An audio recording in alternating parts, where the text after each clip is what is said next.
তুমি আবার আমায় ভুল বুঝছো কেন ফারহা? ফারা ভেজা কণ্ঠে হাত মোচড়াতে মোচড়াতে বলে। বুঝিনি, হাত ছাড়ো আমার। শুদ্ধ বোঝানোর স্বরে বলে। দেখো, ওর একটা বাচ্চাও হয়ে গেছে। আমার তো ছেলের মতো। আমরা তো ছেলের মতো ওকে আদর করেছি। তুমি চাও ওকে কোলে নিতে? ফারা বিরক্তি কণ্ঠে বলে। আমার বাচ্চা ভালো লাগে না, আমার হাতটা ছাড়ো। শুদ্ধ শব্দ করে হেসে ফেললো। ফারার হাত টেনে নিয়ে যেতে যেতে বলে। তুমি মিথ্যে বলতে একদমই কাঁচা ফারহা। বলতে বলতে মিশকার সামনে গিয়ে দাঁড়ায়। এরপর শুদ্ধ মিশকার উদ্দেশ্যে বলে। আপু, আমার হবু বউয়ের কোলে তোমার বাচ্চাটাকে দাও তো। একটু অভিজ্ঞতা হবে তাহলে। শুদ্ধর বউ শুদ্ধর হবু বউ সম্বোধনে ফারার কেমন যেন অদ্ভুত অনুভূতি হয়। ফারাকে দেখে মিশকা একটু বিব্রত বোধ করে। ফারার সাথে অনেক আগে কেমন জঘন্য বিহেভ করেছিল ভেবেই এমন লাগলো। তবে নিজেকে সামলে তার বাচ্চাকে ফারার দিকে এগিয়ে দিলে বাচ্চাটাও হাত মেলে দেয় ফারার দিকে। ফারা ছোট বাচ্চাটা তার কাছে আসার আবেদন ফিরিয়ে দিতে পারলো না, বরং খুশি হলো। কোলে নিয়ে বাচ্চাটার দিকে তাকিয়ে মৃদু হাসে। শুদ্ধ হেসে তাকিয়ে আছে ফারার দিকে। পকেট থেকে ফোন বের করে ফটাফট ফারা আর বাচ্চাটার অনেকগুলো পিক উঠাতে ব্যস্ত হয়। ফারা রেগে বলে। কি করছো? শুদ্ধ হেসে বলে। তোমাকে এতক্ষণ জঘন্য লাগছিল, বাচ্চাটাকে নিয়ে একটু ভালো লাগছে। এই সুযোগ তোমার পিক উঠিয়ে নিচ্ছি। মিশকা আপু তার বাচ্চাকে নিয়ে নিলে আবারও তোমার সৌন্দর্য হারিয়ে যাবে। ফারা মিশকার কোলে বাচ্চাটাকে দিয়ে ধুপধাপ পা ফেলে এগিয়ে যায়। শুদ্ধ ফারার পিছু পিছু যায়। মিশকা হাসলো। শুদ্ধর সাথে যে কোনো ঘটনা ঘটেছিল সে তো ভুলে গিয়েছিল বলতে গেলে। ফারাকে দেখে মনে পড়লো। ফারা ইনায়ার ঘরে এসে দেখলো মিশকা মেয়েটা ইনায়ার পাশে বসে আছে। ইনায়া বলে ওঠে। ফারহা আপু, এসো, আমাদের মাঝে দুটো মিশকা, একজনকে ডাকলে আর একজন শোনে। ব্যাপারটা অনেক ইন্টারেস্টিং। ইনায়ার মামাতো বোন মিশকা বলে ওঠে। তোর মাথায় তোর ফুফাতো ভাই রাতুল নাইয়ার মতোই গোবর ভরা, তাই উল্টাপাল্টা করিস। মিশকার কথায় সবাই যেন হেসে ফেলল। ইনায়া কটকট দৃষ্টিতে মিশকার দিকে চেয়ে থাকে। ইনায়ার ফুফাতো বোন মিশকা ইনায়াকে এক হাতে জড়িয়ে বলে। আরে আপু, আজকে ওর বিয়ে, আজকের দিনটা ওকে ছাড় দাও তোমরা। ফারার ভালো লাগলো না। যত যাই হোক দিন শেষে এই মেয়েকে তার পছন্দ না, একটুও পছন্দ না। নীরবে ঘর থেকে বেরিয়ে যায়। ইনায়ের ঘর থেকে বেরিয়ে ফারা মায়রাকে খুঁজছে। অনেকক্ষণ আগে ইনায়ের ঘর থেকে বেরিয়েছে মায়রা। বলল খোপা খুলে গিয়েছে, 5 মিনিটে আসছে, অথচ ঘন্টা পার হলো, এখনো তো আসলো না। হাঁটতে হাঁটতে দেখলো শুদ্ধ ইরফানদের ড্রয়িং রুমের সোফায় গায়ে দিয়ে চোখ বুজে আছে। বেশ কিছুক্ষণ চেয়ে রইল। শুদ্ধকে ক্লান্ত লাগছে। ফারা এগিয়ে যাওয়ার আগে একটা মেয়ে কে দেখে দাঁড়িয়ে যায়। মেয়েটা শুদ্ধকে ডাকে। ফারা ভ্রু কুচকে চেয়ে আছে। একটা মেয়ের ডাকে শুদ্ধ চোখ মেলে তাকায়। মেয়েটাকে সে চিনল না, তবে ইরফানের মামা বাড়ির দিকের কোনো আত্মীয় হবে হয়তো। শুদ্ধ ভ্রু কুচকে কিছু বলার আগে মেয়েটি হাত বাড়িয়ে বলে। হাই ভাইয়া, আমি লিয়ানা। আপনি? শুদ্ধ হাসলো না, বিরক্ত হলো। বিয়েবাড়ির এত কাজ রে, ভীষণ ক্লান্ত লাগছে। আশেপাশে এমন কেউ নেই তাকে এক গ্লাস শরবত দেওয়ার মতো, কিন্তু এই মেয়ের কাছে চাইলো না।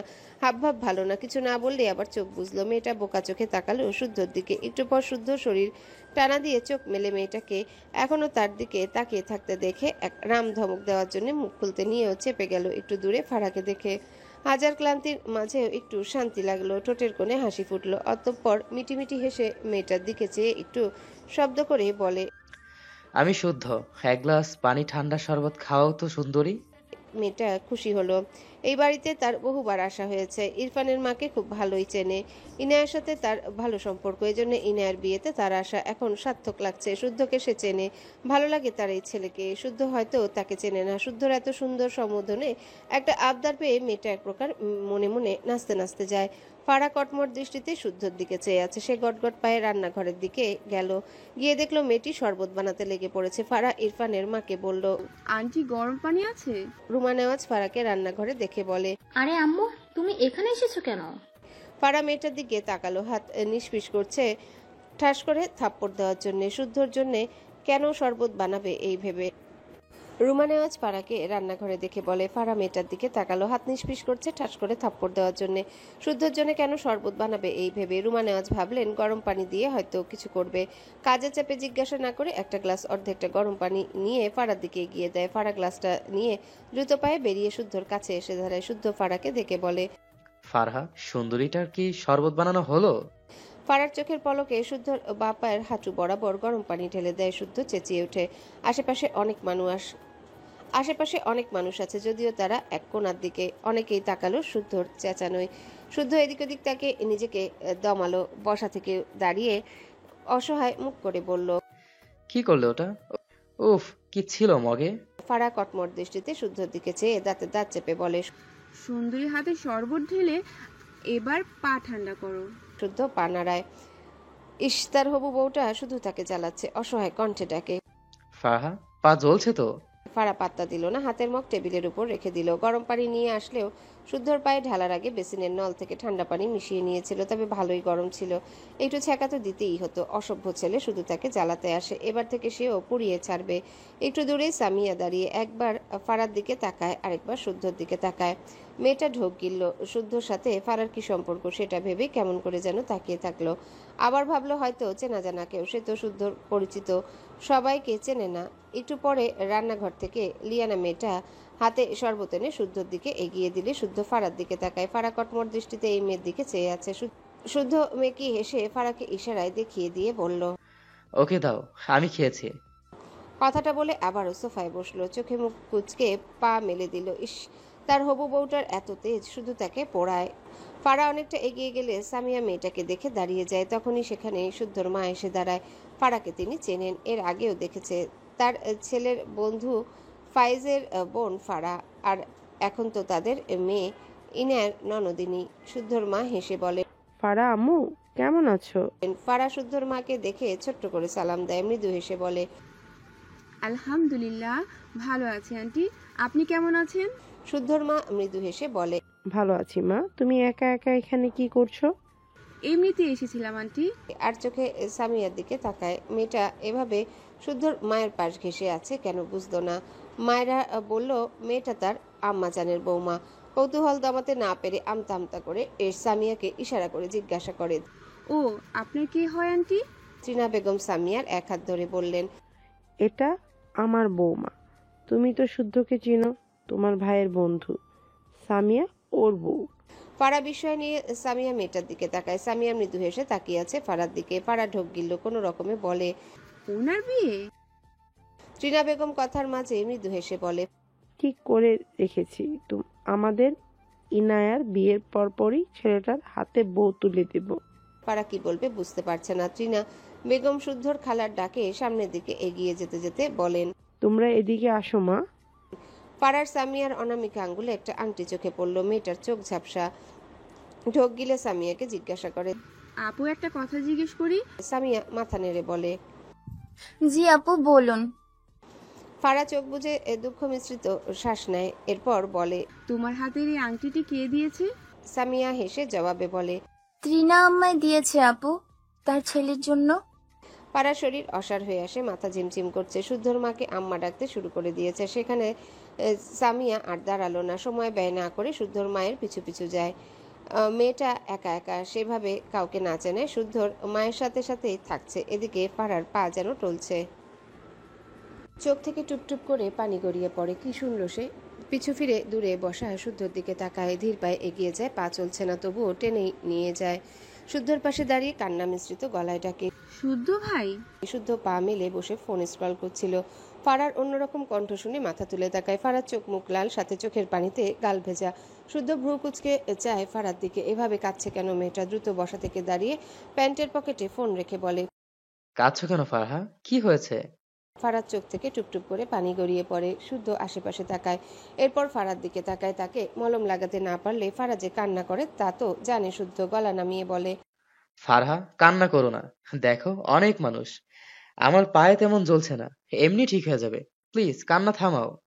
ফারা নীরব চোখে শুদ্ধর দিকে চেয়ে টুপটুপ করে অশ্রু বিসর্জন দেয়। শুদ্ধ কপাল চাপড়ালো। এই মেয়েকে নিয়ে আর পারা যায় না। ফারার হাত তার ডান হাতের মুঠোয় নিয়ে এগিয়ে যেতে যেতে বলে। আচ্ছা আসো, নিজ হাতে মলম লাগিয়ে দিও। তবুও কান্না থামাও। এই বাড়িতে শুদ্ধর বরাদ্দকৃত রুমে গিয়ে ড্রয়ার থেকে একটা মলম এনে বেডের উপর বসে। পা মেলে বা পায়ের প্যান্ট উপরে তুলতে নেয় আর বলে। নাও মলম লাগাও, নিজেই পোড়াও, নিজেই কাঁদো। এত প্রেম কোনখানে রাখি আমি? ফারার হঠাৎই শব্দ করে কেঁদে দেয়। শুদ্ধ থতমত খেয়ে তাকায় ফারার দিকে। দ্রুত বেড থেকে নেমে ফারার সামনে দাঁড়িয়ে জিজ্ঞাসা করে। ফারহা, কি হয়েছে? ফারা কাঁদতে কাঁদতে হেঁচকি উঠে গিয়েছে। শুদ্ধ বিস্ময় কণ্ঠে বলে। ফারহা, কান্না থামাও। এটা বিয়ে বাড়ি, বাড়ি ভর্তি মানুষ, কেউ শুনে ফেলবে তো। ফারা শুনল না। কাঁদতে কাঁদতে বিড়বিড় করে কি যেন বলে। শুদ্ধর কপালে চিন্তার ভাঁজ। ফারা তো এভাবে কাদার মেয়ে নয়। বিচলিত হলো, তবে ফারা এভাবে কাঁদছে কেন? সেও তো কাঁদায়, এভাবে তো কাঁদে না। এত দুঃখ থাকে না সে কান্নায়। শুদ্ধ অসহায় কণ্ঠে বলে, ফারহা, প্লিজ এভাবে কান্না করো না। কি হয়েছে তোমার? এদিকে কেউ চলে আসলে আমাদের উল্টাপাল্টা ভাববে। ফারা আগের মতোই কাঁদতে থাকে। শুদ্ধ দোনমনো করে দুহাতে ফারার গাল আগলে নিয়ে অসহায় কণ্ঠে বলে, আমার কাজে বেশি কষ্ট পেয়েছো? ওই মেয়েকে আমি চিনি না ফারহা। বিলিভ মি, ও একদমই সুন্দরী নয়। আর কাউকে সুন্দরী বলবো না। একটু থেমে বলে, মিশকা আপুর সাথে কথা বলেছি বলে কষ্ট পেয়েছো? আর বলবো না। তার বাচ্চার সাথেও বলবো না। পাক্কা? প্লিজ কান্না অফ করো। ফারাকে আগের মতোই কাঁদতে দেখে শুদ্ধর মুখে অসহায়ত্ব ফুটে উঠে মৃদু স্বরে বলে, আমার ফারহা, প্লিজ কান্না থামাও। এভাবে কাঁদলে আমার কষ্ট হয়। ফারা পিটপিট করে তাকায় শুদ্ধর দিকে। দুহাতে শুদ্ধকে ধাক্কা দিয়ে কাঁদতে কাঁদতে বলে, তুমি খুব খারাপ শুধু ভাই, সব সময় আমাকে কাঁদাও। শুদ্ধ ফারার দুগাল মুছে দিয়ে বলে, আচ্ছা আর কাঁদাবো না। কেন কাঁদছো এবার বলো? ফারা রেগে শুদ্ধর হাত ঝাড়া মেরে সরিয়ে দেয়। শুদ্ধ কিছু বলল না। সে ফারার দিকে অবাক হয়ে চেয়ে আছে। ফারা কাঁদতে কাঁদতে মেঝেতে হাঁটু মুড়ে বসে পড়ে। শব্দ করে কাঁদে। শুদ্ধর বুকের বাঁ পাশে কেমন চিনচিল করলো। ফারার এই কান্নায় এত দুঃখ মেশানো কেন? তার ভালোবাসার কান্নাময় বেদনা ছেলেটাকে আষ্টে পৃষ্ঠে জড়িয়ে ধরলো যেন। দ্রুত ফারার সামনে হাঁটু মুড়ে বসে কোমল স্বরে ডাকে। ফারহা, ফারা দুহাতে মুখ লুকিয়ে কাঁদতেই থাকে। শুদ্ধ ফারার মুখ জোর করে উঠিয়ে মৃদু স্বরে বলে, কেউ কি কিছু বলেছে তোমায়? কোনো ছেলে ডিস্টার্ব করেছে? একটু থেমে বলে, সৌরভ কিছু করেছে? ফারা কিছুই বলে না। শুদ্ধর নিজেকে কেমন দিশেহারা লাগে। আবারও বলে, আমার ফারহা, প্লিজ বলো কি হয়েছে তোমার? আমার কোনো কাজে অনেক বেশি কষ্ট পেয়েছো? কোনো কোন কাজ বলো? আমি আর করব না সেই কাজ। একবার জাস্ট বলো আমাকে। ফারার কোনো রেসপন্স না পেয়ে শুদ্ধ অসহায় কণ্ঠে বলে, এই ফারহা, আমার বুক ব্যথা করছে কিন্তু। ফারা হঠাৎই হাঁটুতে ভর দিয়ে শুদ্ধর দিকে এগিয়ে গিয়ে দুহাতে শুদ্ধর গলা জড়িয়ে শুদ্ধর কাঁধে মুখ গুজে দেয়। শুদ্ধ এক মুহূর্তের জন্য কেমন স্তম্ভিত হয়ে যায়। এই প্রথম ফারা এভাবে তাকে জড়িয়ে ধরলো। ছেলেটা বোধহয় কারেন্ট শক খেয়েছে। সেভাবে তব দেখে কিছুক্ষণ চুপ করে রইল। ফারা শুদ্ধর গলায় মুখ গুজে ফুপিয়ে কাঁদতে কাঁদতে বলে, তুমি খুব খারাপ শুধু ভাই, আমি তোমাকে একদম চাই না। তুমি শুধু কাঁদাও আমায়, শুধু কষ্ট দাও, একটুও ভালোবাসো না আমাকে। তুমি একটু ভালো না। শুদ্ধ ফারার অভিযোগ চুপ করে শুনলো। হাত বাড়িয়ে ফারাকে জড়িয়ে ধরলো না, বরং নিজের থেকে ফারাকে ছাড়িয়ে নিয়ে দু হাত ফারার গালে রেখে মৃদুস্বরে বলে, আর কাঁদাবো না। কিন্তু তুমি শুধু এই কারণে কাঁদছো না, আমি জানি।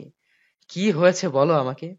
ফারা রেগে শুদ্ধর হাত ঝাড়া মেরে সরিয়ে দেয়। সামিয়াকে আংটি দিয়ে দিয়েছে আর এখানে তাকে দরদ দেখাতে এসেছে। কাঁদতে কাঁদতেই বসা থেকে দাঁড়িয়ে যায়। শুদ্ধ দ্রুত বসা থেকে দাঁড়িয়ে ফারার হাত টেনে বলে, ফারহা, বলে যাও প্লিজ। কি হয়েছে তোমার? ফারা জোর করে হাত ছাড়িয়ে নিয়ে রাগে চিৎকার করে বলে, হাত ছাড়ো তুমি আমার। ভাইয়ের বিয়ের পর 1 সপ্তাহের মধ্যেই আমি অন্য কাউকে বিয়ে করে নেব। তোমার মতো ছেলেকে জীবনও চাই না আমার। শুদ্ধ রেগে যায়। ডান হাতে ফারার গাল শক্ত হাতে চেপে বলে, এই জিভ রাখবো না আরেকবার ফালতু কথা বললে। বেয়াদব মেয়ে। আমাকে চাইতে বলেছে আমাকে চাইতে বলেছি আমি। আমি চাই তো, এটাই যথেষ্ট। তোমাকে চাইতে হবে না আমাকে। ফারা চোখ নামিয়ে ফুপিয়ে কাঁদে। শুদ্ধ ফারার গাল ছেড়ে চোখ বুজে শ্বাস নেয়, নিজেকে দমিয়ে নেয়। এরপর চোখ খুলে দু হাতে ফারার গাল আলতো ছুঁয়ে অনুতপ্ত স্বরে বলে, সরি, ব্যথা পেয়েছো? ফারা কিছু বলে না, নীরবে কেঁদে ভাসায়। শুদ্ধ আবারও আদুরে স্বরে জিজ্ঞাসা করে, কি হয়েছে ফারহা? বলো। না বললে শুধ না বললে শুধরাবো কি করে বলো তো? যে কারণে কষ্ট পাচ্ছ তার অস্তিত্ব রাখবো না। একবার শুধু বলো আমায়। ফারা কিছু বলল না। তার গালে রাখা শুদ্ধর দু হাত তার দু হাতে ঝাড়া মেরে ছাড়িয়ে নেয়। এরপর নিজের দু হাতে মুখ মুছে ধুপধাপ পা ফেলে ঘর থেকে বেরিয়ে যায়। শুদ্ধ অসহায় চোখে চেয়ে রইল। চোখ দুটো কেমন লাল হয়ে গিয়েছে শুদ্ধর। কি হয়েছে ফারার সে তো বুঝতে পারছে না। মেয়েটার যা জেদ, বলছে না মানে বলবেই না। এখন কি করবে সে? উফ, মাথা যন্ত্রণা শুরু হলো। এসব আর নেওয়া যায় না। মায়েরা ইরফানের ঘরের বেডের উপর হাঁটুতে থুতনি ঠেকিয়ে চুপ করে বসে আছে। ঘাড় উঁচিয়ে একবার ঘড়িতে সময় দেখলো। বিকেল 4টা বাজে। তার কান্না পাচ্ছে। সে কত কিছু প্ল্যান করে রেখেছিল ইনায়ার বিয়ের জন্য। সব ভেস্তে দিয়েছে এই লোকটা। সবাই মজা করছে আর সে ঘরে শোক পালন করছে। ভাবতে ভাবতে সত্যি সত্যি চোখ থেকে পানি গড়িয়ে পড়লো। কিছুক্ষণ আগে রীতা এসে ঘরে 1 প্লেট খাবার দিয়ে গিয়েছে। খাবে না সে। ঘাপটি মেরে বসে আছে। ওই নির্দয় লোকটাই খাক, বাইরে ঘুরে বেড়াক, সব ওই লোকটাই করুক, সে কিছুই করবে না। হঠাৎই দরজা খোলার শব্দে মায়েরা ডান দিকে ঘাড় ঘুরিয়ে দরজার দিকে তাকিয়ে ইরফানকে দেখে দ্রুত উল্টো ঘুরে শুয়ে চোখ বুজে নেয়। দেখবেই না এই অসভ্য লোককে। ইরফান ঘরের দরজা আটকে দ্রুত পায়ে এগিয়ে আসে মায়েরার দিকে। টেবিলে খাবার ভর্তি প্লেট দেখে বিরক্ত হলো। কমপক্ষে ৪৫ মিনিট আগে এর ঘরে খাবার পাঠিয়েছে, অথচ এই স্টুপিড এখনো খায়নি। গম্ভীর গলায় বলে, স্টুপিড, খাওনি কেন? মায়েরা ঘাপটি মেরে চোখ বুজে রইল। ইরফান মায়েরার হাত ধরে টেনে বসিয়ে দেয়, ধমকে বলে, থাপ্পড় দিয়ে সব দাঁত ফেলে দেবো। কি প্রবলেম? মায়েরা বিরক্ত হয়ে যায়। ইরফানের হাত ঝাড়া মেরে সরিয়ে রেগে বলে, খাবো না আমি, আপনি জান তো, অসহ্য লোক একটা। কথাটা বলে আবারও ঠাস করে শুয়ে পড়ে। ইরফান রেগে যায়। এই হাঁটুর বয়সী মেয়ে তাকে রাগ দেখাচ্ছে, ব্যাপারটা হজম হয় না তার। ইরফান আবারও টান মেরে মায়েরাকে বসিয়ে দেয়, দাঁতে দাঁত চেপে বলে, আমাকে রাগিও না, চুপচাপ খেয়ে নাও ফার্স্ট, আমাকে যেতে হবে। মায়েরা চিল্লিয়ে বলে। তো জান, আপনাকে কে ধরে রেখেছে? ইরফান রেগে মায়েরার গাল চেপে শক্ত কণ্ঠে বলে, স্টুপিড, চিৎকার করছো কেন? খেতে বলেছি আমি। মায়েরা কান্নার ভান করে ইরফানের বুকে ধাক্কা দিয়ে বলে, আমার খিদে পায়নি, খাবো না আমি, সরুন। ইরফান মায়েরার গাল ছেড়ে দেয়, একটু পিছিয়ে গিয়ে গম্ভীর গলায় বলে, it's okay, I will it, I am very hungry. কথাটা বলে হাত ঘড়ি খুলে টেবিলের উপর রাখলো। এরপর শার্টের বোতাম একে একে খুলতে লাগলো। মায়েরা পিটপিট করে চেয়ে আছে ইরফানের দিকে। খাওয়ার জন্য শার্ট খুলতে হয়? অবাক হয়ে বলল, তো খান, কিন্তু আপনি কাপড় পরে খেতে পারেন না? ইরফান ভ্রুকুচকে মায়েরার দিকে তীক্ষ্ণ চোখে চেয়ে বলে। নো, মানুষ খাওয়ার জন্য সব খুলে ফেলতে হয়? মায়েরা অবাক হয়ে বলে, মানে আপনি আপনি কোন মানুষকে খাবেন? ইরফান গায়ে শার্ট খুলে ছুঁড়ে ফেলে বলে। তোমাকে। মায়েরা চোখ বড় বড় করে তাকায়, আমতা আমতা করে বলে, মানে? কথাটা বলে কোনো রকমে ধীরে ধীরে ডান দিকে সরে গিয়ে বেড থেকে নামতে গেলে ইরফান বেডের উপর উঠে মায়েরাকে টেনে ঠাস করে শুইয়ে দেয়। মায়েরা চিৎপটাং হয়ে পড়ে যায়। দ্রুত উঠতে নিলে ইরফান মায়েরার উপর শুয়ে তার দুহাতে মায়েরার দুহাত চেপে ধরে বেডের সাথে। মায়েরা অসহায় কণ্ঠে বলে, হায় আল্লাহ, কি করছেন, ছাড়ুন আমায়। ইরফান মায়েরার গলায় মুখে গুজে লম্বা শ্বাস টানে। মায়েরা কেঁপে উঠে কান্নামাখা গলায় বলে, সরুন, আপনি কি ভারী ভর্ত হয়ে গেলাম আমি। ইরফান মায়েরার গলায় নাক ঘষে শীতল কণ্ঠে বিড়বিড়িয়ে বলে, ডোন্ট ডিস্টার্ব মি স্টুপিড, তোমাকে খেতে দাও। শুদ্ধ দ্রুত ঘর থেকে বেরিয়ে ফারার হাত ধরে টেনে আবারও ঘরের ভেতর আনে। এরপর দরজা আটকে দেয়। ফারা চেঁচিয়ে উঠতে চাইলে শুদ্ধ ফারার মুখ চেপে বলে, ফারহা, বাচ্চামি করবে না, কেউ আসলে কি হবে, চুপ করে থাকো। কথাটা বলে শুদ্ধ ফারার মুখ থেকে হাত সরিয়ে নেয়। ফারা শব্দ করে চেঁচামেচি করলো না, কিন্তু রেগে বলল, আমাকে নিয়ে আসলে কেন? শুদ্ধ ভ্রু কুচকে বলে, কান্নার কারণ না বলে যেতে পারবে না, ফার্স্ট বলো। ফারা মাথা নিচু করে থাকে, চোখ ভেজা। তার ভীষণ অস্বস্তি হচ্ছে। হঠাৎই শুদ্ধর সামনে কিভাবে কাঁদলো, আবার নিজে থেকে জড়িয়েও ধরেছে। ভাবতেই তীব্র অস্বস্তিরা আষ্টেপৃষ্টে জড়িয়ে ধরলো তাকে। শুদ্ধ রেগে বলে, ফারহা, আমি আর কত বলবো, কান্নার কারণটা বলো আমাকে, নয়তো মার খাইয়ে কাঁদাবো হবে। ফারা ঢোক গিলে মাথা তুলে তাকায়, চোখের কোণে পানি। চাইছে না আর কাঁদতে, তবে মন তো শুনছে না। নাক টেনে বলে, তুমি অন্য কাউকে বিয়ে করতে চাও শুধু ভাই? ফারার কথা শুনে শুদ্ধ কেমন করে তাকায় যেন। ঠান্ডা গলায় উত্তর দেয়, আমি অন্যকে বিয়ে করতে চাই না ফারহা, প্লিজ কান্না করো না, এভাবে কেউ কাঁদে? ফারার চোখ থেকে অবাধ্য নীরব অশ্রু গড়িয়ে পড়ে। কান্নামাখা গলায় বলে, তোমার তো এঙ্গেজমেন্ট হয়ে গিয়েছে, তুমি তবুও বলছো তুমি অন্যজনকে বিয়ে করবে না। তুমি এইসব সব সময় মিথ্যা কথা বলো। শুদ্ধ অবাক হয়ে তাকায় ফারার দিকে। কার সাথে তার এঙ্গেজমেন্ট হয়েছে? বিস্ময় কণ্ঠে বলে, এসব উল্টাপাল্টা কথা তোমায় কে বলেছে ফারহা? ফারা নাক টেনে বলে, এই স্বামীয়াকে তুমি বিয়ে করবে, ভাইয়ার বিয়ে হয়ে গেলেই করবে। আংটিয়ে দিয়েছো সেই মেয়েকে। শুদ্ধ অবাক হয়। আংটি দিয়েছে? সামিয়া নামটা পরিচিত ঠেকলো। একটু ভাবলেই মনে পড়লো তার মা এই নামটি বলেছিল তাকে। সেই মেয়েটাকে তার জন্য পছন্দ করছে, কিন্তু সে তো নিষেধ করে দিয়েছিল তার মাকে। অথচ তার মা তাকে একটাবার কিছু না বলে সেই মেয়েকে আংটি পর্যন্ত দিয়ে দিয়েছে। এত রাগ হলো ফারার কথায়। ভাবনা রেখে ফারার দিকে তাকালো। ফারা ভেজা গলায় শুদ্ধর বুকে দুহাতে ধাক্কা দিয়ে বলে, আমি কিন্তু তোমায় অন্য কাউকে বিয়ে করতে দেব না শুদ্ধ ভাই। এরপর শুদ্ধর বুকে কপাল ঠেকিয়ে কান্নামাখা গলায় বলে, এই মেয়েকে কিন্তু আমি ছাড়বো না বলে দিচ্ছি। তুমি অন্য কাউকে বিয়ে করলে আমি মরে যাব। শুদ্ধ ফারার কথা শুনে স্তব্ধ হয়ে যায়। নিজেকে সামলে দুহাতে ফারার মুখ উঁচু করে ধরে। এরপর গাল মুছে দিয়ে মৃদু স্বরে বলে, এসব ফালতু কথা একদম বলবে না। আমার ফারহা তুমি, আমার বুক খাঁচার বন্দিনী পাখি আমার ফারহা। আমার ফারহা পাখি ছাড়া আর কেউ আমার বউ হবে না, বুঝেছো তুমি? ফারা শুদ্ধর হাত আবারও ঝাড়া দিয়ে রেগে বলে, তুমি সবসময় মেয়েদের পিছু পড়ে থাকো, সবাইকে সুন্দর বলো, সবার সাথে হেসে হেসে কথা বলো, শুধু আমার সাথে কথা বলো না কেন ঠিক করে? শুধুই কাঁদাও আমাকে, আমার সুন্দরও বলো না। শুদ্ধর এত রাগ চিন্তার মাঝেও ফারার বাচ্চামি দেখে হাসি পায়, যেন কোনো বাচ্চাকে একটা চকলেট কম দিয়ে অন্য বাচ্চাকে একটা চকলেট বেশি দেয় গাল ফুলিয়েছে এমন। শুদ্ধ নিজেকে না দমিয়ে হঠাৎই শব্দ করে হেসে ফেলে। ফারা ভেজা চোখে রেগে তাকায় শুদ্ধর দিকে। বাইরে বেরোনোর উদ্দেশ্যে পা বাড়ালে শুদ্ধ পিছন থেকে ফারাকে জড়িয়ে নেয়। ফারা কেঁপে ওঠে। শুদ্ধ ফারার ডান গালের সাথে তার বাম গাল লাগিয়ে ঠান্ডা গলায় বলে, সবাই শুধু সুন্দরী, আর আমার ফারহা পাখি আগুন সুন্দরী।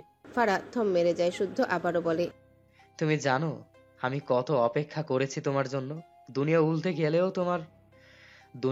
গেলেও আমার ফারহা পাখি ছাড়া আর কেউই আমার বউ হবে না। ফারা নাক টেনে বলে, তুমি তো তোমার আম্মুর বাধ্য ছেলে, তোমার আম্মুর ওই মেয়েকে পছন্দ করেছে, তুমি একটুর পর আমায় আর মানবে না। শুদ্ধ রাগ হলো। ফারার আঙ্গুলের ভাঁজে তার দুহাতের আঙ্গুল গলিয়ে দিয়ে শক্ত কণ্ঠে বলে, আমি যখন কাঁদাবো তখন তুমি একটু কাঁদবে, আর কখনো এভাবে এত বেশি কাঁদবে না। বলেছি তো, আমার আগুন সুন্দরী ফারহা পাখি ছাড়া আর কেউই আমার অর্ধাঙ্গিনী হবে না। মাকে ভালোবাসি, কিন্তু বউকে বাদ দিয়ে ভালোবাসি না, বুঝেছো? ফারা ঢোক গিলে বলে, ছাড়ো আমায়। শুদ্ধ মৃদু স্বরে বলে, ইচ্ছে করছে না। ফারা নড়ে চড়ে উঠে রেগে বলে, ছাড়বি আমায়? দরদ দেখাবে একজনকে নিয়ে, বিয়ে করবে মায়ের পছন্দ মেয়েকে, ছেলে ছাড়া কেউ আংটি পরায় মেয়েকে? তুমি তো বাচ্চা না, সবই জানতে। কথাগুলো বলতে বলতে গলা ভেঙে আসে। শুদ্ধ বিরক্ত হলো। ফারার গালের সাথে তার গাল ঘষে। ফারা কেঁপে ওঠে। শুদ্ধ ফারাকে ছেড়ে ফারার সামনে দাঁড়িয়ে মৃদু স্বরে বলে, আচ্ছা, তাহলে সামিয়াকেই বিয়ে করব। কবে করব ডেটটা ফিক্সড করে দাও। ফারা শুদ্ধর বুকে ধাক্কা দিয়ে রেগে বলে, তুমি একটা অসভ্য ছেলে, আবার আমাকে কাঁদাচ্ছ। শুদ্ধ মৃদু হেসে ফারার দুহাত তার দুহাতে আঁকড়ে ধরে দুহাত জমা করে হাতে উল্টো পিঠে ঠোঁট চুইয়ে বলে, ভালোবাসি ফারহা পাখি। ফারা মাথা নিচু করে নেয়। শুদ্ধ মাথা নিচু করে রাখা ফারার দিকে তাকিয়ে বলে, আমি জানতাম না ফারহা, আমি গ্রামের ছেলে, আমার মা গ্রামের। গ্রামে শহরের মতো কালচার না, মা শহুরে মানুষদের মতো এত কিছু ভাবেনি, আমাকেও বলেনি। তুমি একটা প্রশ্নের উত্তর দিবে আমাকে? ফারা উত্তর করে না। শুদ্ধ নিজেই প্রশ্ন করে, আমার ভালোবাসা তুমি কি কখনো অনুভব করতে পারো না ফারহা? ফারা মাথা নিচু করে উত্তর দেয়, এইভাবে করব? তুমি আমাকে কখনো বলেছো নাকি বুঝিয়ে? শুদ্ধ ভাবলো আসলেই তো, সে কি কখনো বলেছে নাকি বুঝিয়েছে? উল্টে যখন থেকে বুঝেছে ফারা তার প্রতিবিক, তখন থেকে শুধু অন্যদের নিয়ে জ্বালায়। ভারী অন্যায় হয়ে গিয়েছে এটা। মৃদুস্বরে বলে, তুমিও তো আমাকে বলনি, বোঝাওনি, তাহলে আমি কিভাবে বুঝলাম আমায় ফারহা পাখি আমায় অনেক বেশি ভালোবাসে? ফারা ঢোক গিলে বলে, আমি ভালোবাসি না কাউকে। শুদ্ধ হেসে বলে, ভালোবাসার হৃদয় দিয়ে অনুভব করতে হয় ফারহা পাখি, বুঝেছো? ফারা নাক টেনে বলে, আমি জানি তুমি আমাকে ভালোবাসো। শুদ্ধ হেসে ফেলে। অতঃপর বলে, তবে এত কাঁদলে কেন? এত ইনসিকিউর ফিল কেন করো? ফারা শুদ্ধর দিকে চেয়ে বলে, যখন আমি কোনো ছেলে কোলে উঠে বসে তোমায় বলবো, আমি বলবো তোমাকে ভালোবাসি, তুমি তখন অনুভব করো, তখন বুঝবে আমি কেন কেঁদেছি। হাত ছাড়ো আমার। মুহূর্তেই শুদ্ধ চোখ মুখে রাগ ভর করে। অতঃপর বলে, তুমি কার কোলে উঠবে? ফারা মুখ বাঁকিয়ে বলে, তোমাকে কেন বলবো? তুমি কাউকে সুন্দরী বলার আগে আমার কাছে শুনতে চাসো কাকে সুন্দরী বলবে? শুদ্ধ চোখ ছোট ছোট করে তাকায় ফারার দিকে। শক্ত কণ্ঠে বলে, ভুলেও আমাকে জ্বালানোর জন্য ছেলে ঘটিত ব্যাপারে নিজেকে জড়িও না, জান নিয়ে নিব একদম। ফারা কেঁপে ওঠে শুদ্ধের কথায়। শুদ্ধ ছেড়ে দিল ফারার হাত। চোখ বুজে শ্বাস নিয়ে নিজেকে শান্ত করে ফারার দিকে চেয়ে বলে, তুমি চাইলে এখানে ঘুমাতে পারো, কেউ আসবে না, তবে দরজা আটকে ঘুমাও। ফারা নাক টেনে বলে, আমি ঘুমাবো না। তাহলে রেস্ট নাও, যা চোখের পানি কষ্ট করলে। আমি অবশ্য ভাগ্যবান, এভাবেই কাঁদবে আমার জন্য। তোমার মুখ থেকে তো মধু বের হয় না, নোনতা জলটুকুই না হয় বের করো। কি আর করার, পোড়া কপাল আমার। ফারা রেগে বলে, তুমি আবার আমাকে উল্টো পাল্টো কথা বলছো। শুদ্ধ হেসে বলে, কি বলো? আমার শব্দগুলো উল্টাপাল্টা গিয়েছে, কিন্তু আমার কাছে তো প্রতিটা বাক্য গোছানোই লাগলো। আমার মনে হয় আমার শোকে তোমার মাথাটা কোনো দুষ্ট জিন বসে পড়েছে। ওরা বসে বসে পজিটিভ আর নেগেটিভ তারগুলো সংযোগ উল্টাপাল্টা করে দিয়েছে। তাই আমার সুন্দর সুগঠিত বাক্যগুলো তোমার উল্টাপাল্টা লাগছে। তোমার দুষ্ট জিন তাড়ানোর একটা উপায় আছে আমার কাছে। উপায়টা হলো, ফারা রেগে বলে। শুদ্ধ ভাই, শুদ্ধ হেসে বলে, আসলেই তোমার মাথার তার এলোমেলো হয়ে গিয়েছে ফারহা। শিওর আমি। দেখো, যার বিয়ের খবর পেয়ে নাকের পানি চোখের পানি এক করলে, এখন তাকেই ভাই ভাই ডেকে চরম মূর্খতার পরিচয় দিচ্ছ। ফারা ভ্রু কুঁচকে শুদ্ধর দিকে চেয়ে বলে। তুমি যাবে? শুদ্ধ মন খারাপের ভান করে বলে, জিন তাড়ানোর উপায় শুনবে না? না, শুনবো না, তুমি যাও। ওকে, যেহেতু শুনবে না, তাহলে বাস্তবায়ন করিয়ে দেখাচ্ছি। কথাটা বলে শুদ্ধ হঠাৎই কয়েক পা এগিয়ে এসে ফারাকে শক্ত করে জড়িয়ে ধরে। ফারা বুঝতেই পারেনি অনুভূতির তীব্র শখ খায় মেয়েটা। শুদ্ধ মৃদু স্বরে বলে, সরি, বিয়ের আগে এভাবে জড়িয়ে ধরায়। তুমি সত্যিই আগুন সুন্দরীর চেয়েও সুন্দর ফারহা পাখি। ফারা ঢোক গিলে শরীর শিরশির করে। শুদ্ধ ছেড়ে দেয় ফারাকে। ফারা মাথা নিচু করে দাঁড়িয়ে আছে। শুদ্ধ ফারার দিকে চেয়ে গম্ভীর গলায় বলে, ফারহা, আই রিকোয়েস্ট ইউ, বিয়ের আগে এত সেজে কখনো আসবে না আমার সামনে, বুঝেছো? I am sorry. এরপর শুদ্ধ দ্রুত পায়ে রুমের বাইরে বেরিয়ে যেতে যেতে বলে, দরজা আটকাও। মায়েরা বেডের এক কোনায় বসে খাবার খাচ্ছে। তার একদম সামনে ইরফান বসে তীক্ষ্ণ চোখে চেয়ে আছে মায়রার পানে। মায়রা দুপা ভাঁজ করে কোলের উপর প্লেট নিয়ে খাবার খায়। একটু পরপর মাথা তুলে ইরফানের দিকে তাকায়। এভাবে তাকিয়ে থাকলে খাওয়া যায়, তবুও খাচ্ছে মেয়েটা। খোলা চুলগুলো সামনের দিকে হেলে এসেছে। ইরফান আরেকটু মায়রার দিকে চেপে বসে। দু হাতে মায়রার চুলগুলো পিছন দিকে দিয়ে দেয়। মায়রা মাথা তুলে পিটপিট করে ইরফানের দিকে তাকায়। ইরফান মায়রার চুলগুলো বার কয়েক পেঁচায়, যাতে বারবার সামনে না আসে। এরপর মায়রার দিকে তাকালে দেখলেও মায়রা কেমন করে তার দিকে তাকিয়ে আছে। ইরফান মৃদু স্বরে বলে, হোয়াট? মায়রা মুখের খাবার শেষ করে আবদার করে, আমি ইনায়া আপুর কাছে যেতে চাই। আমার সব কথা শুনবো আপনার, যেতে দিন না। ইরফান মায়রার দিকে তাকিয়ে থাকে কিছু সময়। দু চোখে কত আশা নিয়ে ইরফানের পানে চেয়ে আছে। ইরফান মায়রার বাম গালে হাত দিয়ে নরম গলায় বলে, ওকে ফাইন, নিয়ে যা, সব খাবার শেষ কর ফাস্ট। মায়রার মুখে হাসি ফুটে উঠে হেসে বলে, সত্যি যেতে দিবেন? ইরফান ভ্রু কুচকে তাকায় মায়রার দিকে, ঠোঁট বাঁকায় সূক্ষ্ম, অতঃপর বলে, স্টুপিড, খাবার ফিনিশ কর, আদারওয়াইজ এগেইন ডোর লক করে চলে যাব। মায়রা দ্রুত খাবারে মনোযোগ দেয়। কিছুক্ষণের মাঝে খাবার শেষ করে ইরফানের পায়ের উপর প্লেটটা রেখে বলে, শেষ? ইরফান ভ্রু কুচকে বলে, আমাকে দিচ্ছিস কেন? মায়রা জিহবাই কামড় দিয়ে প্লেটটা আবারও নিয়ে বেডসাইড টেবিলে রাখে। এরপর ওয়াশরুমের উদ্দেশ্যে একটা দৌড় দেয়।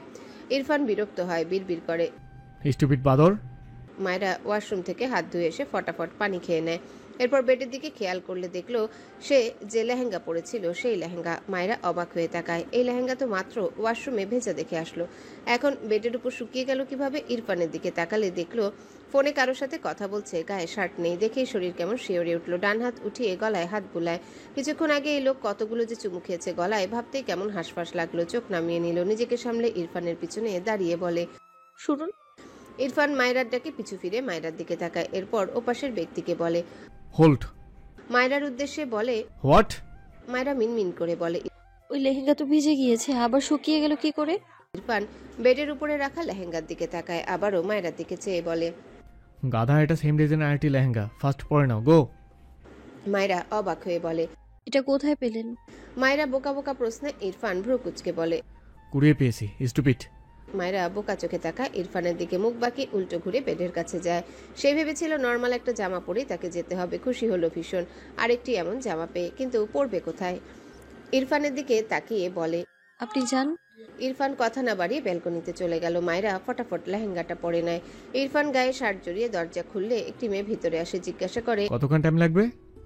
মেয়েটি আন্দাজ করে সময় বলে দিলে ইরফান চুপচাপ ঘর থেকে বেরিয়ে যায়। মায়রা বোকা চোখে চেয়ে দেখলো ইরফানের প্রস্থান। মেয়েটা তো তাদের বাসায় ভাড়া করে আনা সেই আর্টিস্টদের মাঝের একজন। মায়রা বুঝলো ইরফান এই মেয়েকে তাকে সাজানোর জন্য ডেকেছে।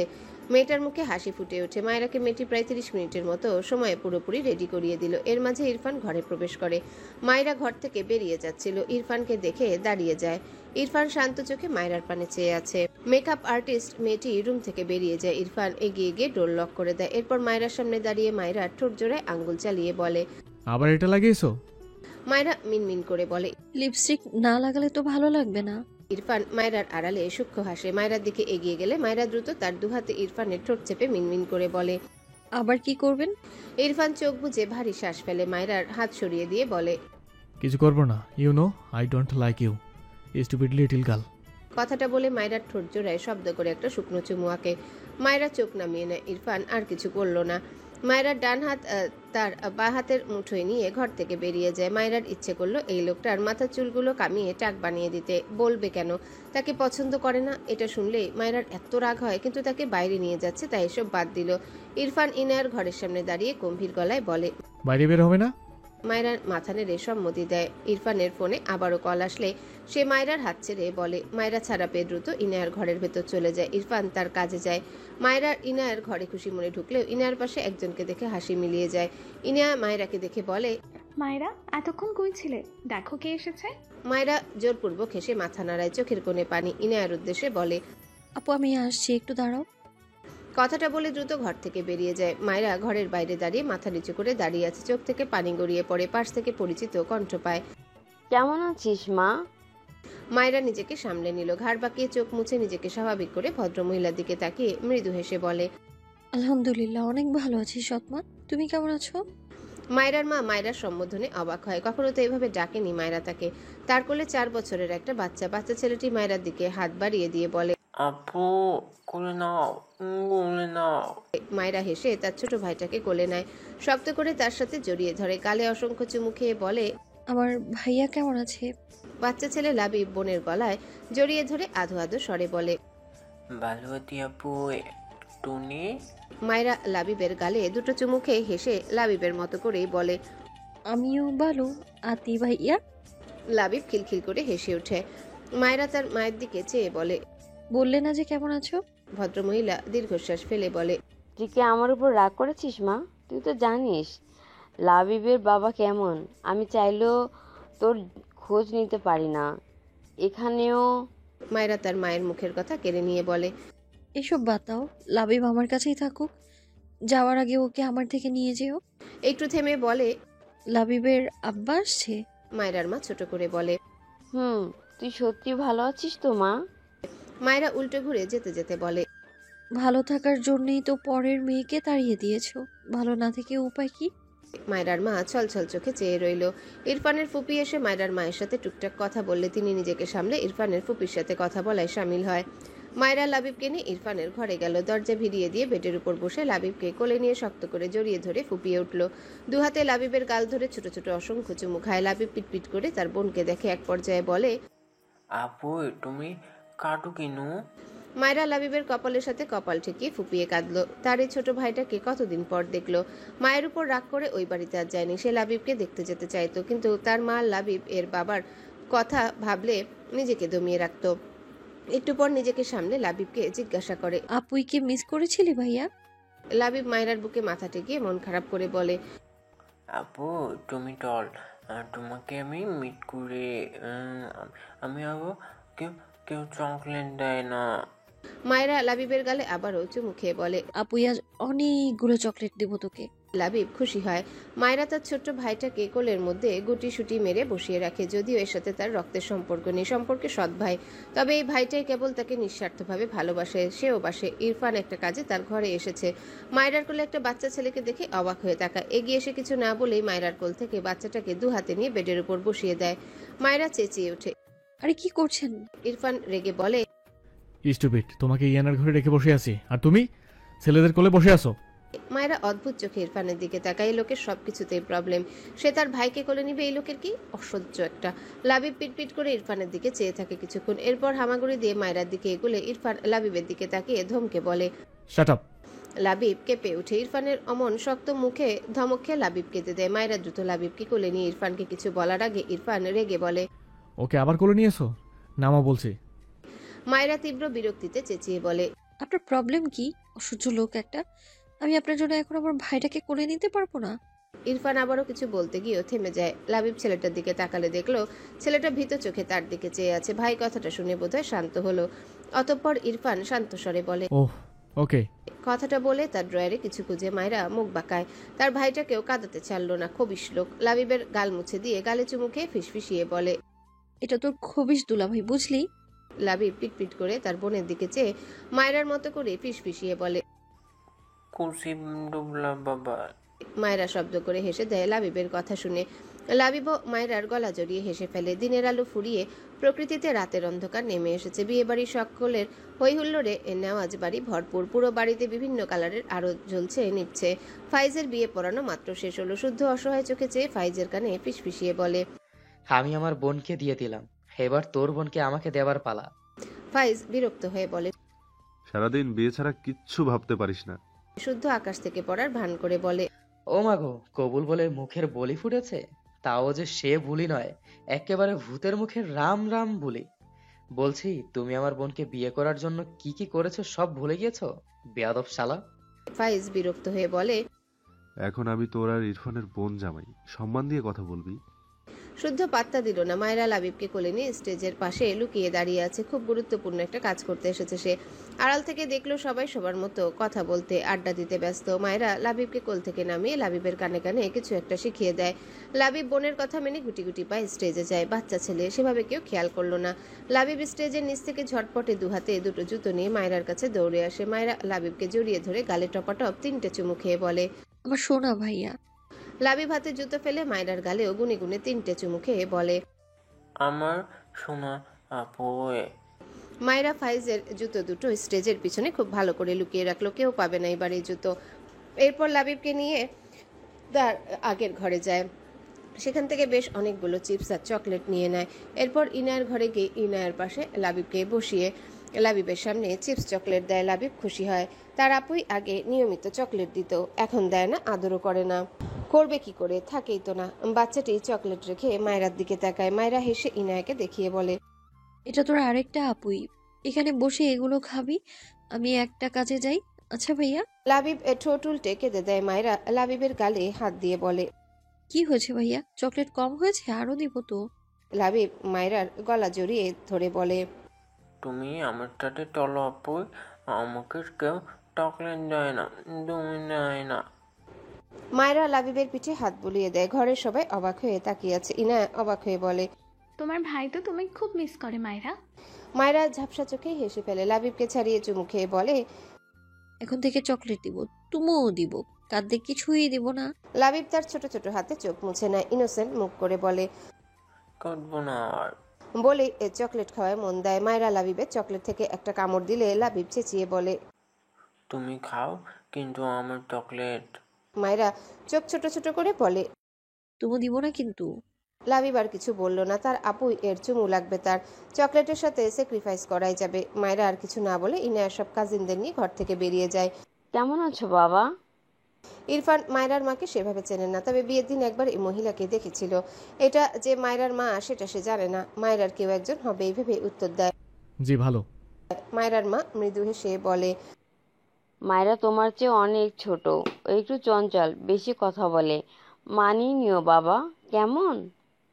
ইরফান জিভ দিয়ে ঠোঁট ভেজায়, কি বলা উচিত বুঝতে পারছে না। মায়রার মা আবারও বলে, তুমি মনে হয় কথা কম বলো একটু। কিন্তু মায়েরা তো খুব গোপারু, একটু আধটু দুষ্টুমিও করে, তবে ওর মন কিন্তু খুব ভালো, বুঝেছো? ইরফান চুপচাপ শুনলো ভদ্রমহিলার কথা। মায়রার মা এবার ইরফানের গালে হাত দিয়ে বলে, আমার মেয়েটাকে দেখে রেখো বাবা। ইরফান এবার বুঝলো এটা মায়রার মা, কিন্তু যে কথাটা বলেছে সে আনসার দিতে খুবই বিব্রত বোধ করছে। সাথে গালে হাত দেয়া একটু অস্বস্তি হলো। এসব ব্যবহারে সে অভ্যস্ত নয়। ফাইজ স্টেজ থেকে নেমে জুতো পরবে, কিন্তু সে তার জুতো খুঁজে পায় না। কি জ্বালা! তার বিয়েতে কত বাধা আসলো, সব মিটিয়ে কবুল তো বললো, কিন্তু এখন যে তার লিটল কুইনকে একটুখানি দেখবে সে আশাতে কে জানি 100 বালতি পানি ঢেলেছে। শুদ্ধ পাশ থেকে বলে, পায়ে মেহেদি দিয়েছিস নাকি? ফাইজ রেগে বলে, আমার জুতো কই? মেজাজ খারাপ। শুদ্ধ ফাইজের পাশ থেকে নেমে ফাইজের জুতা খুঁজলো, আসলেই নেই। গেল কোথায়? তখনই মায়রা, ফারা সহ ইনায়ার সব কাজিনরা স্টেজের সামনে এসে উপস্থিত হয়। মায়রা চিন্তিত কণ্ঠে বলে, ভাইয়া কিছু খুঁজছেন? শুদ্ধ মাথা নিচু করেই বলে, ফাইজের জুতো কই গেল? এখানেই ছিল। কথাটা বলে মাথা তুলে তাকায়। ফারা, মায়রা সহ একদল মেয়ে দেখে শুদ্ধ ভ্রু কুচকে নেয়, কিছু যেন বুঝলো। এরপর সোজা হয়ে দাঁড়িয়ে বলে, ফাইজের জুতো না দিলে কিন্তু তোমার বান্ধবীর শ্বশুর বাড়ি যাওয়া হবে না মাইরা। মায়রা হেসে বলে, আপনারা জুতা না পেলে ফাইজ ভাইয়ার আর বউয়ের মুখ দর্শন হবে না, এভাবে ভাবুন। শুদ্ধর পাশে নাসিম এসে দাঁড়িয়ে বলে, আরে বারবি ডল, তুমি কোথায় ছিলে? এত খুঁজলাম তোমায়। মায়েরা কিছুটা বিব্রত বোধ করে। শুদ্ধ পকেট থেকে ফোন বের করে ভিডিও অন করে বলে, নাও মাইরা, শুরু করো। ভিডিওটা ইরফানকে সেন্ড করব, বুঝলে? তোমার এত ক্রেডিট, এইসব দেখার হক ইরফানের অবশ্যই আছে, কি বলো? মায়েরার মুখটা চুপসে যায়। শুদ্ধ কিছু বোঝার আগেই ফারা খপ করে কেড়ে নেয় শুদ্ধর ফোনটা। শুদ্ধ চেঁচিয়ে বলে, আরে আরে, আমার ফোন! ফারার দিকে চেয়ে চোখ ছোট ছোট করে বলে, এসব কি করছো ফারা? তোমার ভাইয়ের বিয়ে, তুমি ছেলে পক্ষ হয়ে মেয়ে পক্ষের প্রক্সি দিচ্ছ? ফারা ভ্রু কুচকে বলে, আমার ভাই কিপটা নাম্বার 1, টাকা ফেললেই আবার ভাইয়ের পাশে গিয়ে দাঁড়াবো। কথাটা বলে ফারা ফাইজের দিকে তাকিয়ে বলে, ভাইয়া জলদি জলদি 60-70 হাজার ফেলো। ফাইজ চোখ বড় বড় করে বলে। কি? মায়েরা বলে, কম হয়ে গেল দুলা ভাই, আসলে আমাদের শরীরে খুব দয়া, তাই বেশি আবদার করতে পারছি না। আপনি চাইলে আরেকটু বাড়িয়ে দিতেই পারেন। ফাইজ অসহায় মুখ করে চেয়ে রইল। তার জুতো নিতে 60-70 হাজার টাকা দিতে হবে? মুখ ছোট করে বলে, আচ্ছা, আমার জুতো ধুয়ে তোমরা পানি খাও। আমার ওই জুতো লাগবে না। দেখি সাইড প্লিজ। সবাই একসাথে চিল্লিয়ে ওঠে। সব ছেলেরা দুহাতে কান চেপে ধরে। মায়েরা বলে ওঠে, ইনায়া আপু বলেছে জুতোহীন বরের পাশে সে বসবে না। মায়েরার কথা শুনে সবাই ভ্যাপাচাকা খেয়ে যায়। নাসিম শব্দ করে হেসে দেয়। শুদ্ধ কিছু একটা ভেবে বলে, ওকে, তোমাদের ইচ্ছে পূরণ হবে। এত টাকা পকেটে নেই, তোমরা ওয়েট করো, আমি আসছি। মায়েরা ফাড়া অবাক হলো। এত দ্রুত রাজি হয়ে গেল? রাজি হলে তো ভালো। প্রায় মিনিট 10 পরে শুদ্ধ তার হাতে ওয়ালেট নিয়ে হাজির হলো। অতঃপর বলে, আমার একটা শর্ত আছে। মেয়েরা সব উৎসুক দৃষ্টিতে তাকায় শুদ্ধর দিকে। শুদ্ধ ফাড়ার দিকে চেয়ে এক চোখ টিপ দেয়। ফাড়া থতমত খেয়ে চোখ সরিয়ে নেয়। মায়েরা চোখ ছোট ছোট করে বলে, ভাইয়া চোখ টিপাটিপি করে লাভ নেই, আমাদের মেয়েদের সবার ক্যারেক্টার একদম সাদা কাগজের মতো ফকফকে পরিষ্কার। মায়েরার কথায় শুদ্ধ থতমত খেয়ে তাকায়, বিড়বিড় করে। কি সিসিটিভি মাইরি! অতঃপর নিজেকে সামলে বলে, আগে জুতা দিতে হবে, তারপর টাকা। ইরফানের মামাতো বোন মিশকা বলে ওঠে, আপনি আগে টাকা বের করে গুনে দেখান ভাইয়া, তাহলে আপনার সত্য আমরা মানব। শুদ্ধ কিছু একটা ভেবে ওয়ালেটের ভাঁজ খুলে বেশ কিছু টাকা বের করে সবার উদ্দেশ্যে দেখালো। এরপর বলল, সব গুনতে অনেক টাইম লাগবে, টাকা তো আছে, দেখলে সবাই। এবার জুতা আনো। ইরফানের কাজিন রিয়া ফাইজের জুতা জোড়া এনে দিলে শুদ্ধ ওয়ালেট বাড়িয়ে দেয়। মায়েরা ভ্রুকুচকে ওয়ালেট চেক করে বোকা বনে যায়। এর মধ্যে সব পাতা আর মাত্র কয়েকটা 1000 টাকার নোট। মায়েরা অসহায় মুখ করে বলে, ভাইয়া আপনি আমাদের এভাবে ঠকাতে পারলেন? শুদ্ধ হাসছে। ফারা মায়েরাকে বলে, মাইরা চাপ নিও না, এই ফোন বিক্রি করলে মোটা অঙ্কের টাকা পাওয়া যাবে। শুদ্ধ চোখ বড় বড় করে বলে, আরে না না, আমার ইম্পর্টেন্ট অনেক কিছু আছে ফোনে। ফারা পাত্তা দিল না। নাসিম তার ওয়ালেট থেকে একটা চেক বের করে মায়েরার দিকে এগিয়ে দিয়ে বলে, বারবি ডল, এখানে পুরো 1,00,000 টাকার চেক আছে, নাও। নাসিমের কথায় মায়েরা ভীষণ বিব্রত বোধ করে। টাকাটা তো মেন না, সে দুলাভাই থেকে জোর করে টাকা হাতিয়ে নিবে, এখানেই তো মজা। শুদ্ধ খপ করে নাসিমের থেকে চেকটা কেড়ে নিয়ে বলে, চোখ ঠিক কর শালা। নাসিম থতমত খেয়ে মাথা চুলকালো। মায়েরা কিছু বলতে চায়, তার আগে দেখে ইরফানের দিকে আসতে, সাথে সাথে বসে পড়ে। ওরে আল্লাহ, এই লোক তাকে দেখলে তো কাঁচাই চিবিয়ে খাবে। শুদ্ধ সামনে তাকিয়ে বলে, এ কি, সিসিটিভি কোথায় গেল? মায়েরা নিচু এক প্রকার দৌড়ে এখান থেকে পালিয়ে স্টেজের পেছন থেকে উকি দিয়ে বলে, আপনারা চিটিং বাজ, আমি ইনায়া আপুকে দিব না। দুলা ভাই আপনি একাই রওনা হন, বাই বাই। মায়েরা ইরফানকে দেখেই পালাচ্ছিল। তবে ইরফান আর তার মাকে সামনাসামনি দাঁড়িয়ে থাকতে দেখে সব ভুলে এগিয়ে যায় তার মা আর ইরফানের দিকে। ইরফান কিছু বলার আগে সেখানে উপস্থিত হয়ে মায়েরা তার মায়ের উদ্দেশ্যে বলে, এখানে কি করছো? মায়েরার মা মায়েরাকে দেখে ইরফানের গাল থেকে হাত সরিয়ে নেয়।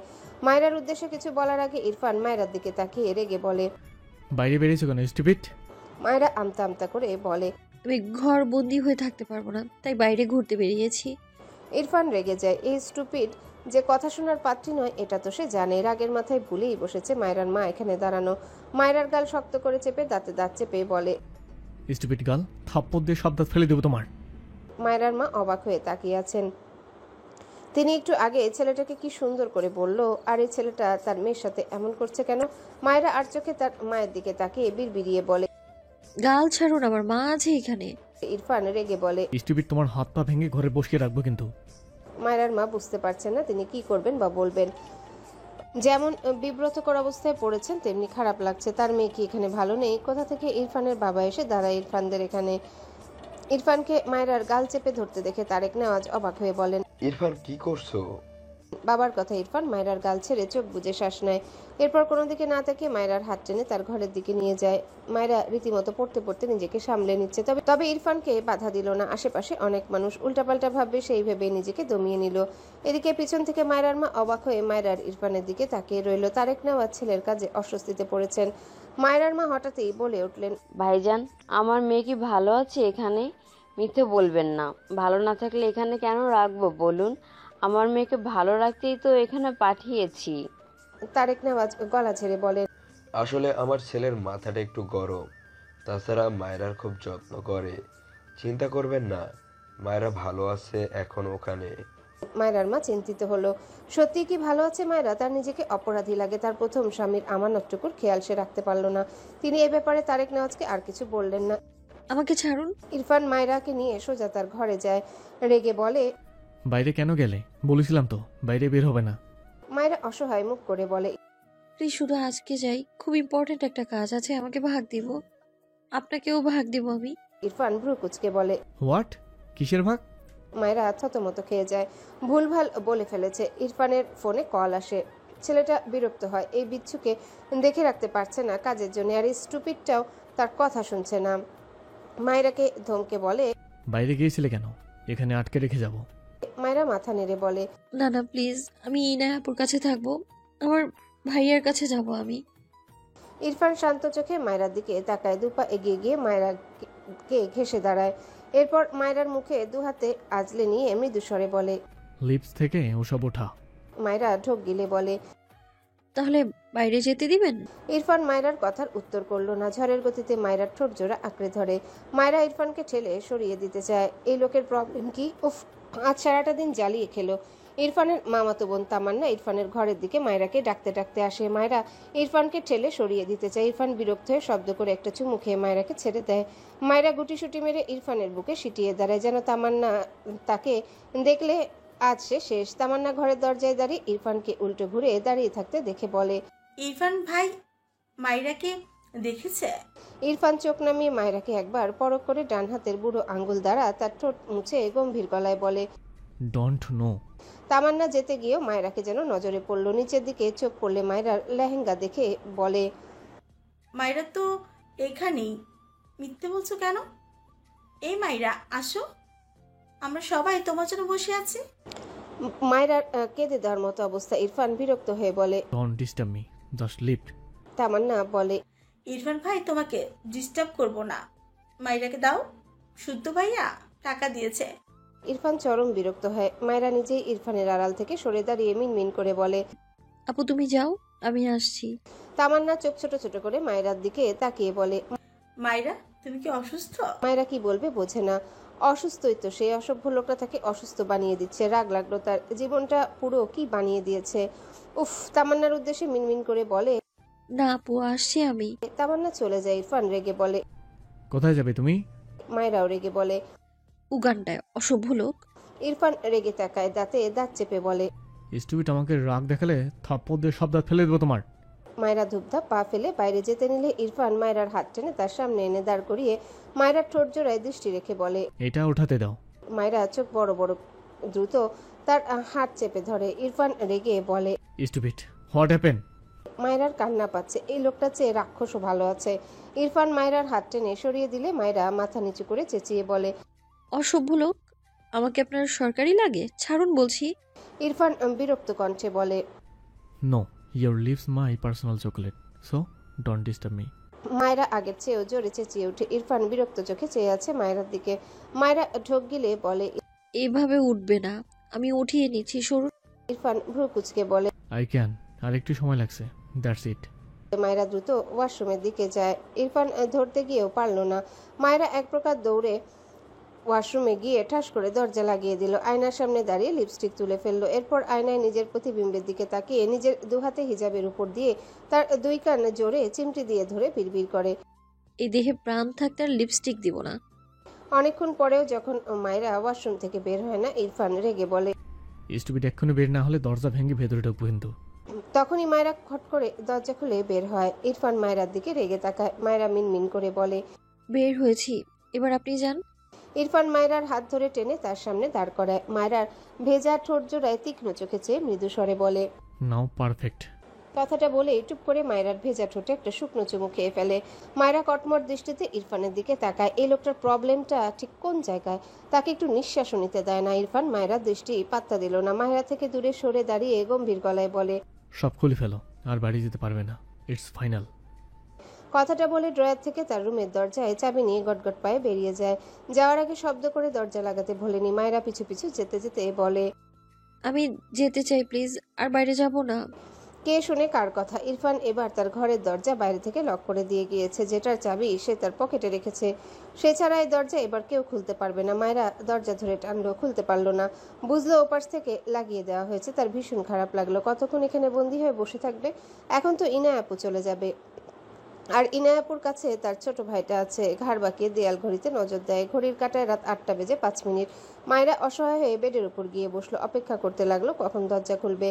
তার মনে হয় ইনায়াপু যাওয়ার আগে ইরফান এসে দরজা খুলে দিবে। এই ভেবেই স্বস্তির নিঃশ্বাস ফেলে। সময় পেরিয়েছে প্রায় 1 ঘন্টা। এর মাঝে মায়রা ঘুমায়নি বা কিচ্ছু করেনি।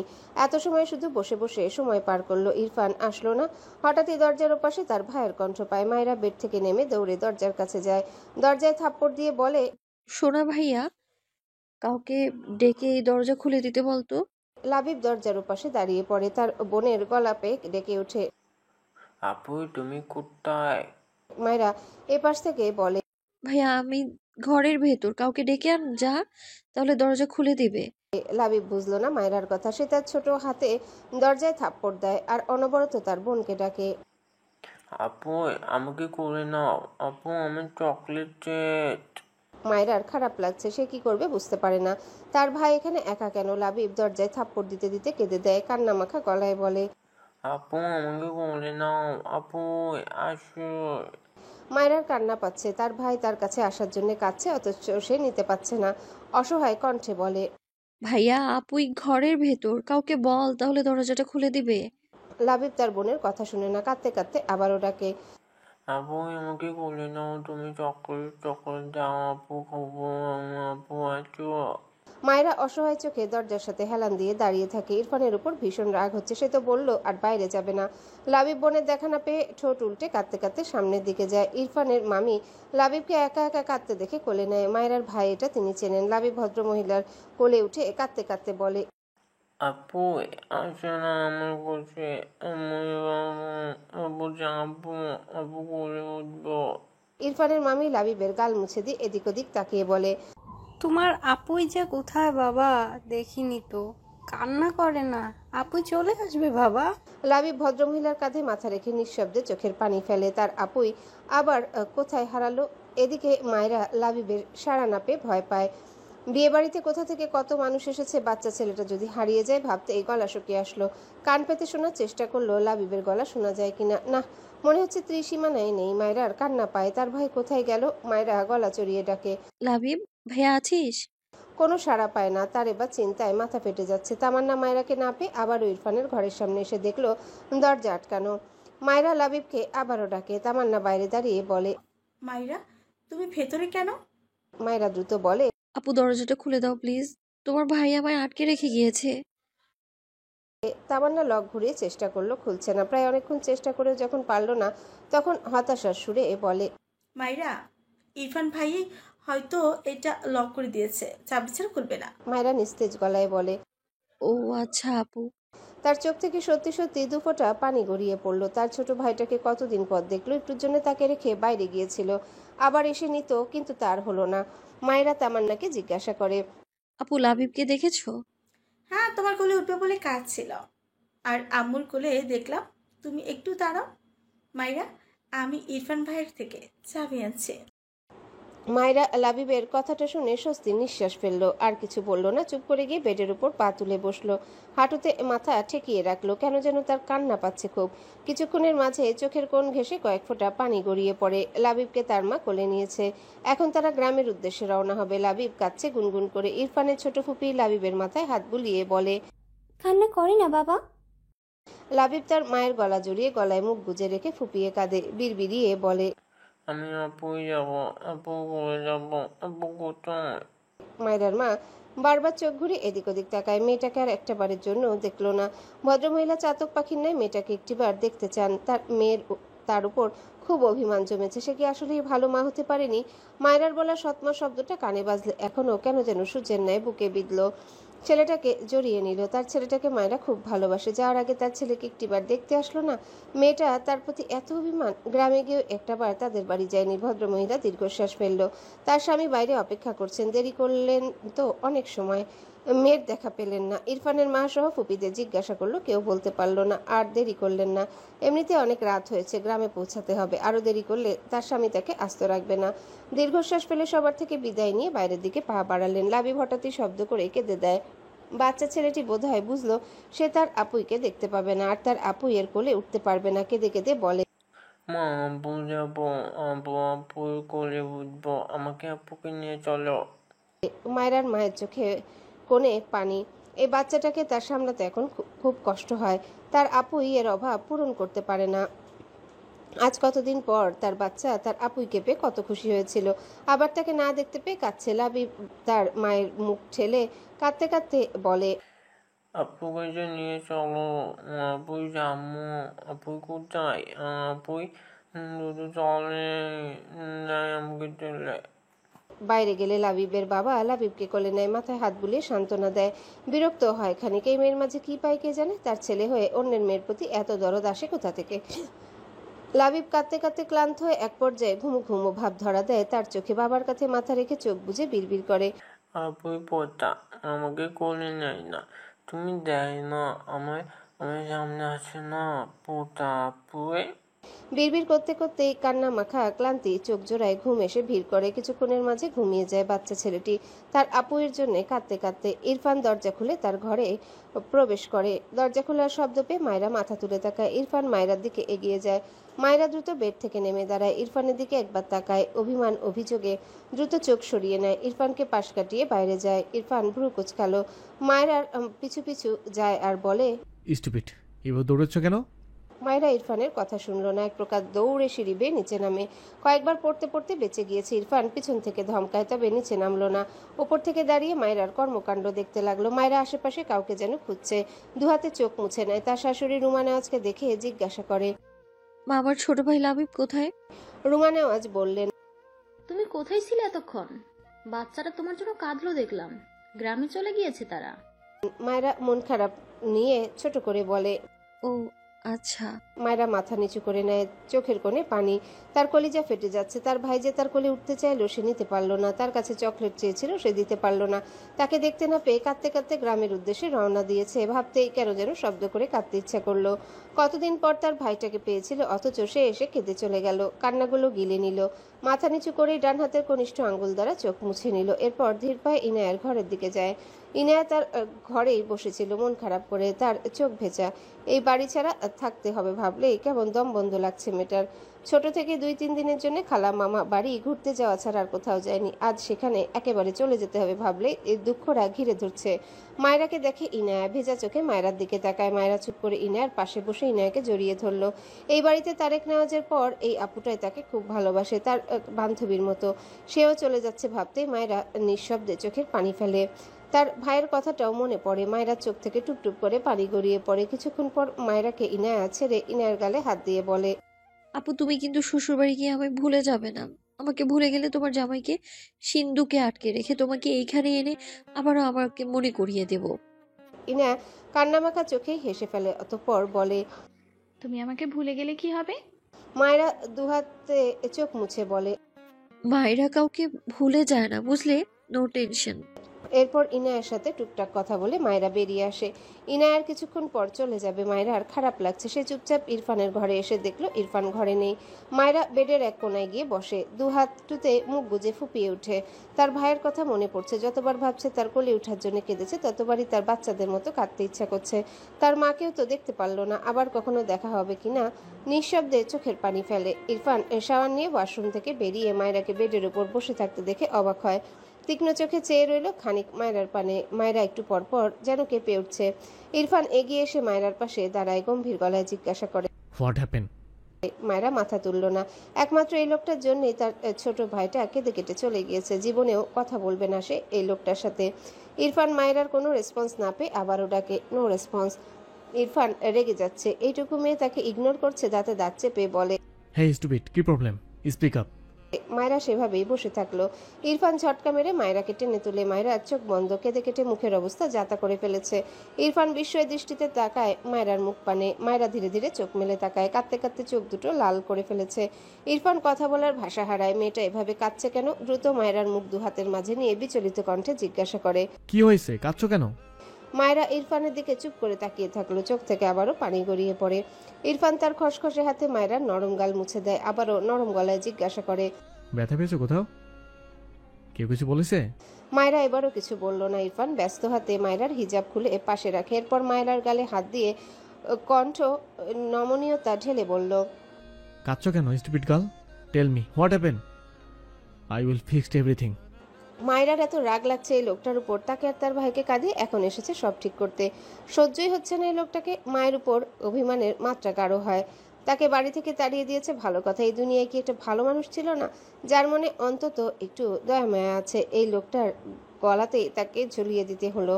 তার আর বাঁচতে ইচ্ছা করছে না, কেউ তো তাকে ভালোবাসেই না। তার একটা ছোট ভাই আছে, তার সাথে সে একটু থাকতে চায়, অথচ সবাই তার সাথে শত্রুতা করতে উঠে পড়ে লাগে। মা তার জন্য অপেক্ষা না করে তার ভাইকে নিয়ে চলে গেল, আর এই লোক তো তাকে তার ভাইয়ের কাছে যেতেই দিল না। চোখ থেকে টুপটুপ করে পানি গড়িয়ে পড়ে। গায়ে যা শক্তি ছিল সব শক্তি দিয়ে ইরফানের দুহাত তার গাল থেকে ছাড়িয়ে নেয়, রাগে চিৎকার করে বলে, পাষাণ লোক, একটু দয়া মায়া নেই আপনার? আমি একটু ভালো থাকলেই আপনার গায়ে আগুন লেগে যায়, তাই না? অমানুষ একটা নির্দয় পুরুষ। কথাগুলো বলতে বলতে চোখ থেকে অগণিত অশ্রুকণা গাল বেয়ে গড়িয়ে পড়ে। আবারও হাঁটুতে মুখ গুজে ফুপিয়ে ফুপিয়ে বিড়বিড় করে, স্বার্থপর সবগুলো। কেউ আমার কথা দুটো মিনিটও যদি ভাবতো। হ্যালো বন্ধুরা, পরবর্তী পার্ট খুব তাড়াতাড়ি আসবে, তো সবাই অপেক্ষায় থাকো। আর চ্যানেলটি যারা এখনো সাবস্ক্রাইব করোনি তারা পরবর্তী পার্ট দেখার জন্য চ্যানেলটি সাবস্ক্রাইব করে রেখো। ধন্যবাদ সবাইকে, আমাদের সাথেই থেকো।